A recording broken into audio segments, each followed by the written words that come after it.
친구들 안녕 반갑습니다. 한국사 시간이죠. 자, 그래서 오늘 11번째 시간 삼국시대의 문화라고 하는 제목으로 수업을 진행을 해보도록 하겠습니다. 그래서 우리가 여태까지 10시간 동안 배운 거는 보통 우리가 정치사라고 이야기를 합니다. 정치사라고 얘기를 하면은 어떤 나라가 무엇을 했고 뭐 전쟁을 했고 누가 어디를 점령했고 이런 얘기였다면, 문화는 좀 더 사람들 사는 이야기들, 문화 유산들 뭐 이런 것들을 많이 살펴볼 예정입니다. 그래서 경우에 따라서는 문화사를 되게 안 좋아하는 경우도 있어요, 사람마다. 이건 약간 취향 차이인데, 여러분들도 뭐 MBTI 이런 거 좋아하잖아요. 그래서 뭐 E는 어떻고 I는 어떻고 T는 어떻고 뭐 이런 얘기를 많이 하는데, 역사를 공부해 보면은 또 문화사를 좋아하는 사람은 문화사를 좋아해요. 뭐 여러 가지 사진들도 많이 보고 문화유산들도 보고 그러니까요. 근데 또 문화사 안 좋아하는 사람은 난 정치사가 좋은데, 딱 명확하게 뭐 누가 어디 가고 뭐 어디 가고 이런 게 좋은데 뭐 어떤 일을 하고 오늘 도통 뭐 하는 건지 모르겠어라고 얘기하는 친구들도 있습니다. 그래도 한번 오늘 재밌게 한번 여러 가지 사진들 보면서 문화사 한번 진행을 해보면 좋을 것 같습니다. 선생님, 왜 아직 감기 때문에 컨디션이 잘 안 돌아왔어요. 양해 부탁드립니다. 자, 그래서 역사를 연구하는 데 있어서 우리가 가장 어려운 게 무엇이 있을까라고 얘기를 하면은, 결국에는 과거의 모습을 우리가 알 수 있는 사료가 너무 제한적이다. 사료가 너무 적다. 사료가 많이 있으면 우리가 훨씬 알기가 좋을 텐데. 그죠? 그렇기 때문에 만약에 우리가 과거인들의 생활 모습을 당대 사람들이 직접 남겨놓은 사료가 있다면은, 그거야말로 역사를 연구하는데 굉장히 좋은 재료가 되겠죠. 그런데 그런 것들이 남아있는 게 뭐가 있냐 보니까, 고구려의 고분벽화 같은 경우에 고구려 사람들이 직접 남겨놓은 고구려 사람들의 생활 모습을 우리가 알아볼 수 있더라라고 하는 부분입니다. 그래서 우리가 고구려의 고분벽화 여러 가지를 보면서 고구려 사람들이 어떻게 살았는지 그 생활 모습을 한번 유추해 보도록 하겠습니다. 여러분 교과서도 아마 이런 그림이 있을 거예요. 자, 이 그림을 봤을 때 제일 먼저 눈에 들어오는 특징이 무엇이 있을까요? 대단합니다. 선생님한테 이렇게 물어보면은 뭐 마치 예습이라도 한 것처럼, 그죠? 두 명의 사람의 크기가 다르게 그렸죠. 그럼 이 두 명의 사람의 크기를 왜 다르게 그렸을까요? 정답은 둘의 신분의 차이를 따라서 그린 걸 겁니다. 그래서 이쪽은 신분이 좀 높을 거고요. 이쪽은 신분이 좀 낮은 사람을 그리는 걸 겁니다.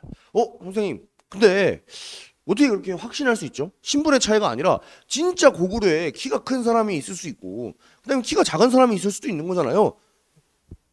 예리한 지적입니다. 맞아요. 농구 선수 중에 막 유튜브 하고 이런 사람들 보면은 키 막 220 넘고 그런 사람도 있잖아요. 키 작은 사람들 중에는 막 150 이런 사람들도 있으니까. 그럼 둘의 키가 차이가 거의 뭐 막 7, 80cm 차이 나는 거면은 이렇게 그릴 수도 있는 거 아닌가요? 맞습니다. 우리가 단순하게 그냥 키 차이가 난다 그래서 이건 신분 차이야라고 할 수는 없다는 거죠. 그죠? 근거가 없으니까. 그런데 만약에 진짜 키 차이가 나는 거면은 굉장히 특별한 케이스일 거예요. 맞죠? 그러니까 여러 개의 고구려 고분벽화들을 다 봤을 때 다른 고분벽화에 나오는 거는 사람들의 크기가 다 비슷하고, 어떤 고분벽화 하나에서만 사람의 크기가 이렇게 크게 차이 난다면은 이 무덤의 주인은 굉장히 키가 컸구나. 혹은 이 무덤의 주인이랑 같이 있었던 사람은 굉장히 키가 작구나라고 얘기할 수 있지만, 거의 모든 무덤에서 일관적으로 키를 크고 작게 나누어서 그렸다면 이거는 어떠한 특이한 케이스를 그린 것이 아니라 고구려의 전반적인 그림 양식이 어떠한 기준에 따라서 크고 작음을 나누어서 그렸다고 우리가 생각을 할 수 있는 거고, 그랬을 때 그러한 기준은 신분의 차이라고 보는 것이 합리적일 것이다 라고 우리가 해석을 한 거죠. 우리가 역사를 공부할 때 항상 처음에 시작할 때 역사는 해석의 학문이라고 그랬습니다. 남아있는 자료들을 갖고 우리가 해석을 하는 거예요.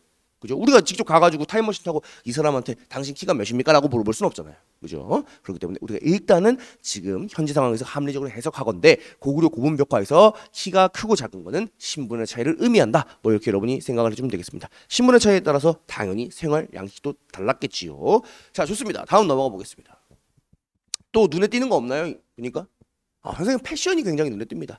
아마 고구려에서 당시에 최신 유행하던 패션이 아니었을까. 약간 땡땡이 스타일로 옷을 입었던 것을 볼 수가 있습니다. 여러분 땡땡이 입나요? 땡땡이 안 입죠, 그죠? 근데 선생님, 저 사실 보면서 고구려 사람들 땡땡이 좀 촌스러운데 이렇게 생각했는데 아니더라고요. 최근에 여러분 명품 브랜드 중에 루이비통이라고 아시나요? 루이비통에서 올 봄에 신상으로 땡땡이를 밀고 있어요. 와, 고구려 사람들 대단합니다. 거의 1500년 이상을 앞서간 엄청난 패션 센스가 아니었나. 예, 농담이고요. 그래서 유행은 뭐 돌고 도니까 또 고구려 스타일이 언제 유행할지도 모르겠네요. 그래서 고구려 사람들이 뭐 땡땡이를 좋아했다. 뭐 이 정도 그냥 가볍게 보고 넘어갑시다. 또 보게 되면은 고구려 사람들이 어디 앉아 있어요? 의자에 앉아 있죠, 그죠? 고구려 사람들 의자가 있고 탁상이 있단 말이에요. 근데 우리가 흔히 생각하기를 우리나라 옛날 사람들은 바닥에 앉아가지고 이제 생활하는 좌식 문화다, 좌식 생활을 많이 했다라고 알고 있는데 고구려 사람들도 달랐나 봐요. 그죠? 고구려 사람들은 이렇게 의자에 앉아 있는 모습들. 그래서 좌식 생활을 한지 고구려 사람들은 안 했나 보다. 그래서 좀 약간 또 조선 시대랑 고구려랑은 또 풍습이 약간 생활 모습이 달랐겠구나라고 하는 것도 우리가 이제 고분 벽화를 통해서 알 수 있죠. 이 보게 되면은 이 의자도 디테일이 되게 살아 있어요. 볼래요? 이 의자 여기 뒤에 여기 다리가 보면은 여기 부분이 약간 꺾인 거 보여요. 그래서 되게 약간 장식적으로 표현이 되어 있고 또 이런 약간 조그만 테이블 같은 경우에는 또 약간 산발이 느낌으로 상당히 멋있게 힙하게 꾸며져 있는 걸 볼 수 있습니다. 약간 요즘에 나오는 그런 카페 같은 느낌, 상당히 모던한 느낌의 그런 모습들. 고구려 사람들 생각보다 뭐 힙했다. 뭐 이렇게 표현할 수 있을까요?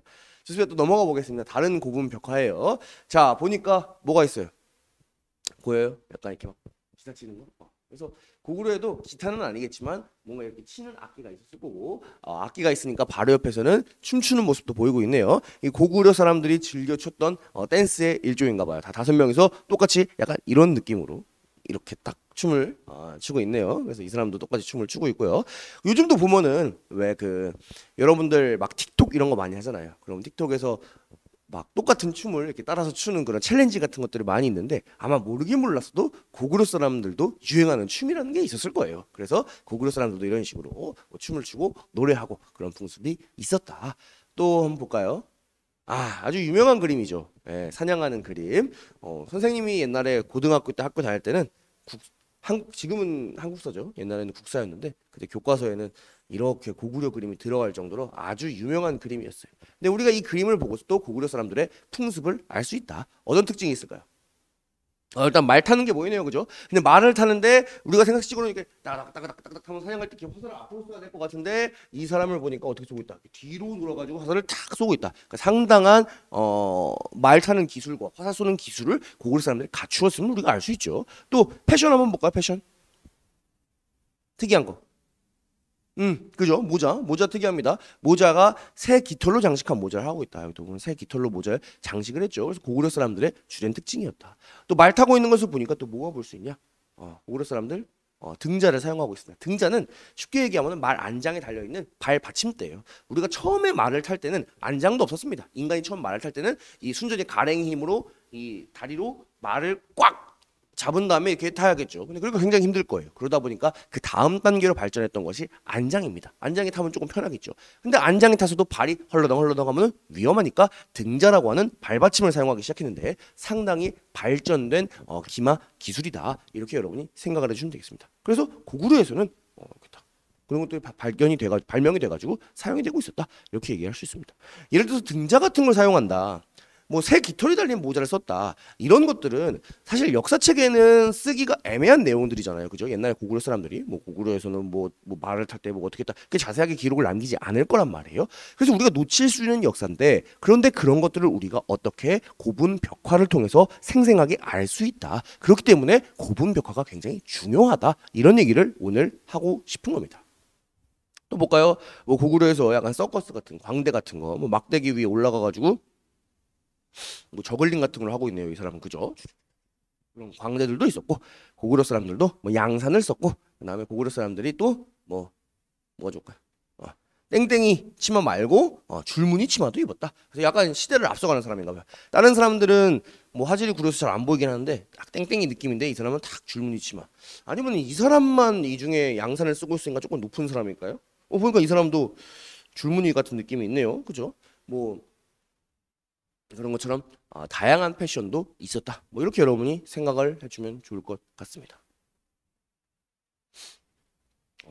평창올림픽. 평창올림픽 혹시 기억나시나요? 2018년에 우리나라에서 동계올림픽을 했었는데 그 올림픽 하면 개막전 하잖아요. 개막식. 그러면은 개막식에 이제 막 멋있는 행사를 하면서 막 그 나라의 문화를 보여주고 그런 게 있잖아요. 근데 선생님 보다 보니까 깜짝 놀랐어요. 이런 게 나온 거예요. 뭔지 알아요? 무섭게 생기지 않았어요? 와, 저게 도대체 뭘까? 도대체 저 무대를 꾸민 사람은 도대체 저걸 왜 만들었을까? 왜 저걸 우리나라를 대표하는 개막식에 이렇게 무섭게 생긴 걸 갖고 왔지? 이렇게 선생님이 생각을 했는데 그때 눈치를 챘어요. 뒤에 있는 사람들의 패션 어때요? 땡땡이를 입고 있죠. 이 사람들이 하고 있는 춤 어때요? 춤. 쭉쭉쭉 춤. 어디서 많이 보지 않았어요? 우리 아까 고구려 고분벽화였어. 몰랐는데 이 사람의 얼굴을 한 세락을 해서 인면조라고 부릅니다. 이게 고구려 고분벽화에 있었어요. 그러니까 우리의 문화였던 거죠. 네. 그래서 보면서 상당히 재밌었다. 그래서 고분벽화가 우리가 남아있는 문화재들을 보면 상당히 재밌는 점들이 많이 있습니다. 넘어가 보도록 하겠습니다. 자, 그럼 벽화잖아요, 그죠? 그러면 벽에다가 그림을 그리는 거예요. 그럼 고구려 고분의 구조를 좀 살펴볼 필요가 있다는 겁니다. 고구려 고분은 돌로 이렇게 방을 만들고 그 위에다가 지붕을 얹었습니다. 여기 굴을 해가지고 복도도 만들고요. 그러다 보니까 벽이랑 지붕 파트의 안쪽에서 그림을 그릴 수 있는 거죠. 이런 식으로. 또 지붕이 올라가면서 점점 또 좁아지는 것 역시 고구려 무덤의 주요한 특징 중에 하나다. 뭐 이런 식으로 얘기를 할 수 있겠습니다. 근데 안타깝게도 고구려 무덤이 지금 대부분이 이제 북한에 가 있죠. 그러다 보니까 북한은 뭐 상황이 여유롭지가 않잖아요. 그 친구들은 그죠? 그러다 보니까 문화재 관리들이 제대로 안 되고 있습니다. 참 안타까운 부분이에요. 그래서 이 그림이 뭐냐? 지금 다 훼손됐죠, 그죠? 그런데 여러분이 아까 첫 번째 봤던 그 덩치 큰 사람 앉아 있고 여기 테이블 있고 산발이 있고 이 그림이 그 그림이에요.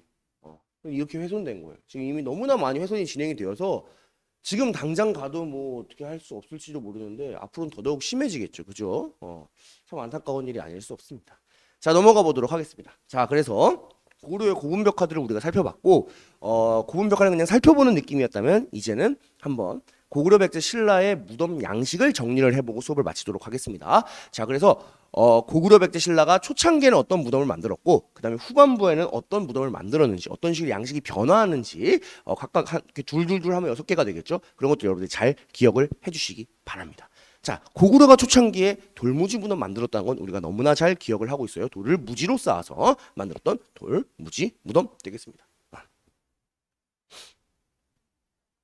그래서 보게 되면은 국내성이 인근에 이런 엄청나게 많은 돌무지 무덤들이 무덤군을 이루고 있었고 우리가 그것을 살펴보았던 기억이 있을 겁니다. 자, 돌무지 무덤도 사실 종류가 여러 가지예요. 초창기에는 그냥 관을 놓고 그 위에다가 돌을 쌓았던 그런 초보적인 형태였다면 나중에는 이제 약간 기단을 형성을 하고 그다음에 돌을 쌓았던 그런 모습들, 이것이 발전하면 기단이 점차 계단식으로 가게 되고요. 나중에 더 발전하게 되면 계단이 점점 더 많아지고 그 다음에 이것을 보호하기 위한 보호석들을 옆에다가 덧대어 놓았고 안에 들어갈 수 있는 입구까지 만들어 놓는 형식의 계단식 돌무지 무덤으로 발전합니다. 하지만 중요한 것은 무엇이다? 전부 다 이 모든 것들이 다 돌무지 무덤이다. 뭐 이런 식으로 우리가 얘기를 할 수 있을 거예요.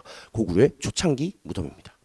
자, 시간이 지나면 고구려의 돌무지 무덤은 굴식 돌방 무덤으로 바뀝니다. 자, 돌무지 무덤은 우리가 여태까지 배웠지만 굴식 돌방 무덤은 우리가 처음 들어보는 거예요. 하지만 괜찮습니다. 여러분 선생님이랑 역사를 공부했기 때문에 굴식 돌방 무덤이라는 이름에만 들어도 뭔지 유추를 할 수 있죠. 일단 돌로 그죠, 방을 만들었어요. 그 다음에 앞에다가는 그죠, 굴을 뚫었겠죠. 이렇게 생긴 겁니다.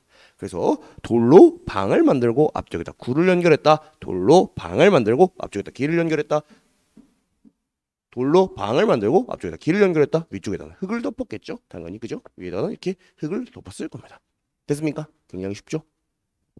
굴식 돌방 무덤이니까 당연히 안쪽에다가는 벽화를 그렸겠죠. 좋습니다. 굴식 돌방 무덤에 치명적인 약점이 있어요. 그냥 뭐냐? 바로 도굴이 쉽다는 게 아주 큰 약점입니다.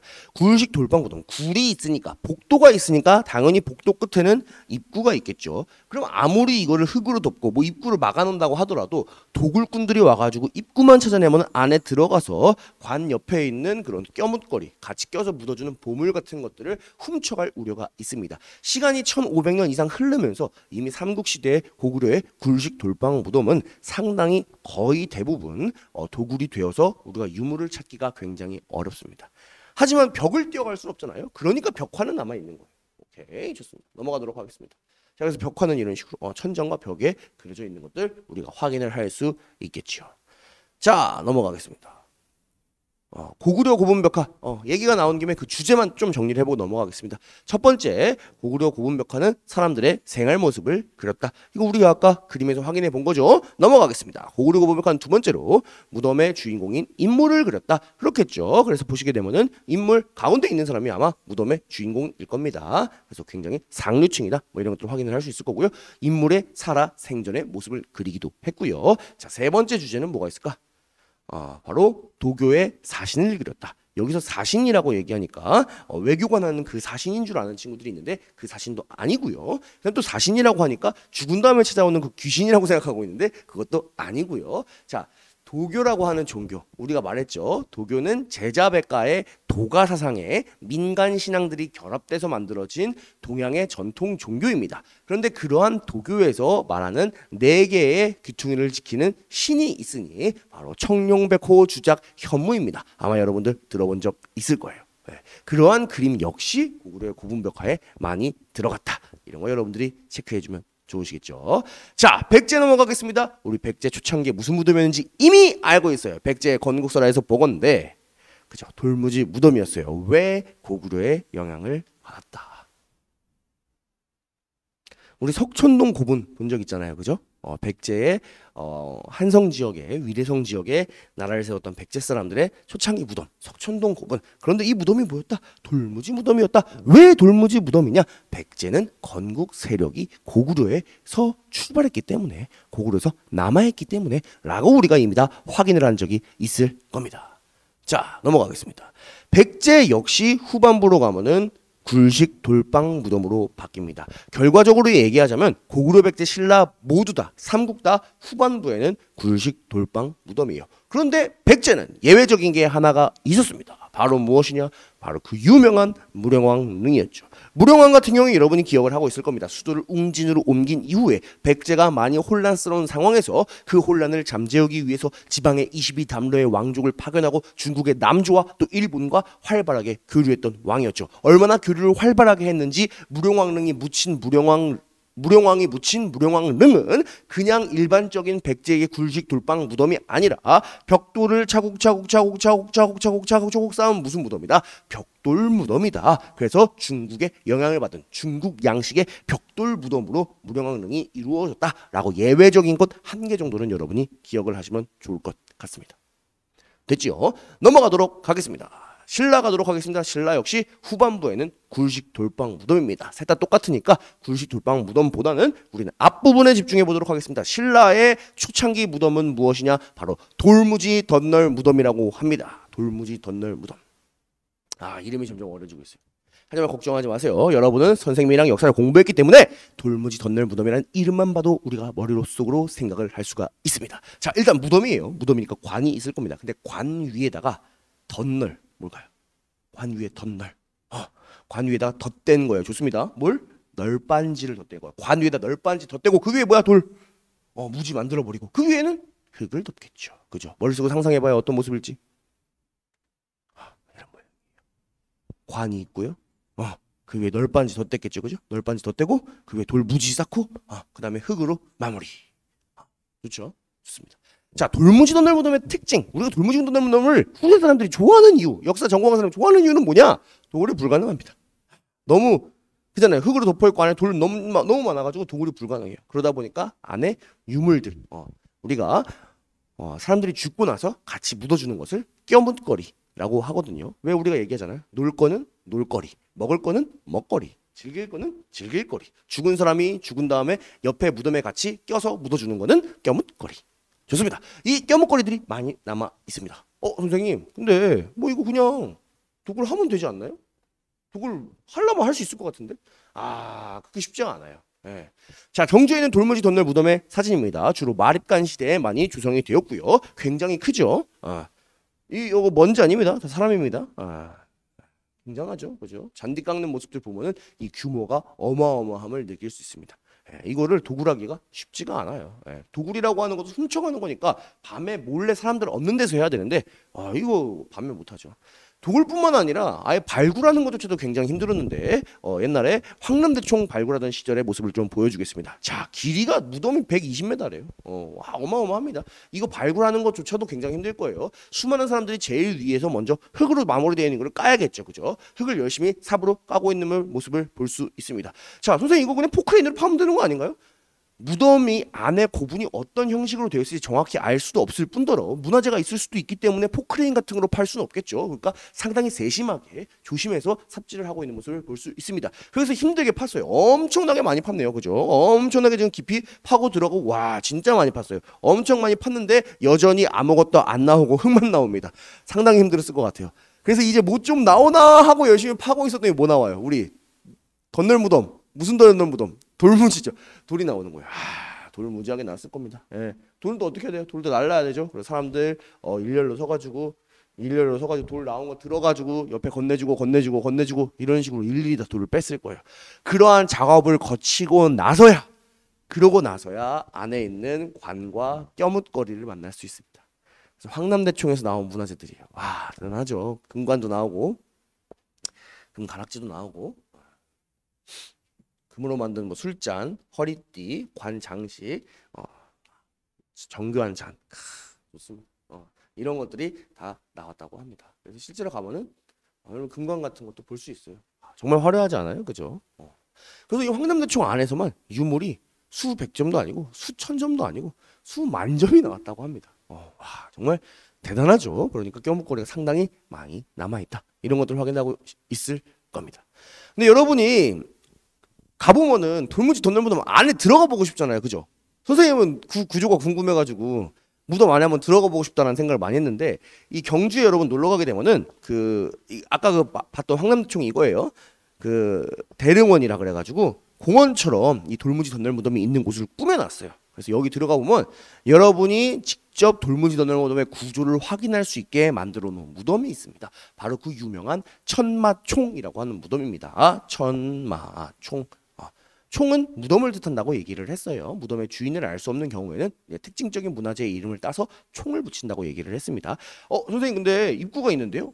이 입구는 원래는 없는 거예요. 돌무지 덧널 무덤은 입구가 있다 없다? 없습니다. 입구가 있는 거는 굴식 돌방 무덤이에요. 하지만 이 천마총은 지금 여러분들이 안에 들어가서 구조를 확인해 볼 수 있게 박물관 형식으로 리모델링을 했기 때문에 입구가 있는 겁니다. 가끔 경주를 먼저 갔다 온 훌륭한 학생들이 선생님 제가 경주에 갔었는데 돌무지 덧널 무덤에 입구가 있던데요? 라고 얘기하는 아주 훌륭한 질문을 하는 친구들이 있는데 그거는 여기서 예외적으로 만들어 놓은 거다 이렇게 생각하시면 되겠습니다. 그래서 이 안으로 촥 들어가게 되면은 박물관처럼 꾸며놨어요. 그래서 실제로 안에 관과 껴묵거리 상자가 있고요, 위에 덧널이 있고요, 위에 돌무지가 있고요, 그 위에 흑으로 마무리한 구조를 여러분들이 확인을 해볼 수 있습니다. 정말 굉장하지요. 그래서 관이 있었을 거고요. 여기가 머리였겠네요. 관이 있으니까 이런 식으로 사람이 누워 있었겠지요. 그리고 위쪽에는 껴묵거리를 넣어놓은 껴묵거리 상자가 있고요. 박물관 형식이기 때문에 뒤쪽으로 돌아가면 여기서 출토된 유물들을 이런 식으로 우리가 감상도 할 수 있게 잘 꾸며 놓았습니다. 선생님 그러면은 천마총인데 왜 이름이 천마총이에요? 정말 좋은 지적입니다. 천마총이 왜 천마총이냐? 바로 천마가 나왔기 때문이지요. 자, 이 그림 보이십니까? 이 그림 천마 그림입니다. 본 친구가 없다고요? 본 적 없다고요? 우리 경주 가면은 이렇게 생긴 말 마스코트로 많이 보지 않았어요? 여러분 경주 빵 먹어봤던 친구는 많은데 이건 못 봤죠. 우리가 빵 먹으면 안 돼. 항상 보면서 역사적으로 뭐가 있는지 딱 봐야지. 이게 생각보다 곳곳에 숨어 있습니다. 그래서 경주의 마스코트인 이 천마가 들어가 있는 이 천마의 그림이 나온 것이 바로 천마총입니다. 이렇게 생겼어요. 그래서 말이 있고요. 말이 이렇게 하늘을 달려가는 그런 말이다. 그래서 우리가 천마라고 부릅니다. 근데 또 예리한 친구가 질문을 할 수 있죠. 선생님, 돌무지 덧널 무덤에는 벽화를 그릴 곳이 없어요. 왜냐? 돌로 만든 벽이 없잖아요.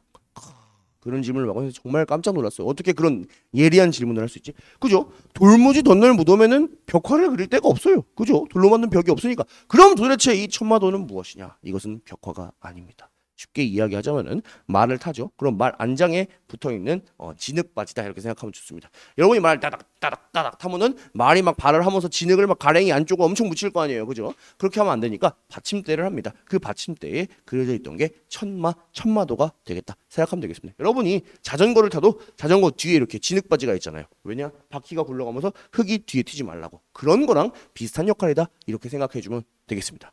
자, 조금 장황했지만 우리가 오늘 문화 첫 번째 시간 벽화에 대해서 좀 자세히 알아봤고요. 그 다음에 고분 양식의 변화에 대해서도 알아보았습니다. 다양한 고구려의 고분 벽화를 여러분들이 보면서 그냥 해석할 수 있으면 돼요. 이렇게 했구나, 이렇게 살았겠구나, 이런 모습이 있었구나, 이런 걸 느끼면 되고요. 자, 우리가 조금 암기가 필요한 부분은 고분 양식의 변화였습니다. 고구려 백제 신라 전부 다 마무리는 굴식 돌방 무덤으로 갔고요. 처음에는 고구려는 돌무지 무덤, 백제는 고구려의 영향을 받아서 돌무지 무덤, 특이한 게 있다면 예외적으로 무령왕릉이었던 벽돌 무덤 하나 기억을 해주시고요. 신라 같은 경우에는 돌무지 덧날 무덤이 있었는데 굉장히 크고 굉장히 돌이 많이 있고 도굴이 어려웠기 때문에 수많은 껴묵거리를 확인할 수 있었다. 대표적으로 천마총 같은 것들, 황남대총 같은 것들이 있었다. 뭐 이런 것도 여러분이 체크해 주시면 되겠습니다. 또 수업을 하니까 좀 컨디션이 또 올라오는 것 같네요. 그러면은 선생님도 몸 관리 좀 해가지고 다음 시간에 다시 돌아오도록 하겠습니다. 다음 시간에 12강 3국의 문화 두 번째 시간이고요. 거기까지 하면 우리 시험 범위가 끝이에요. 정말 수고가 많았습니다. 공부 열심히 하시고요. 항상 화이팅 하십시오. 그럼 친구들 안녕.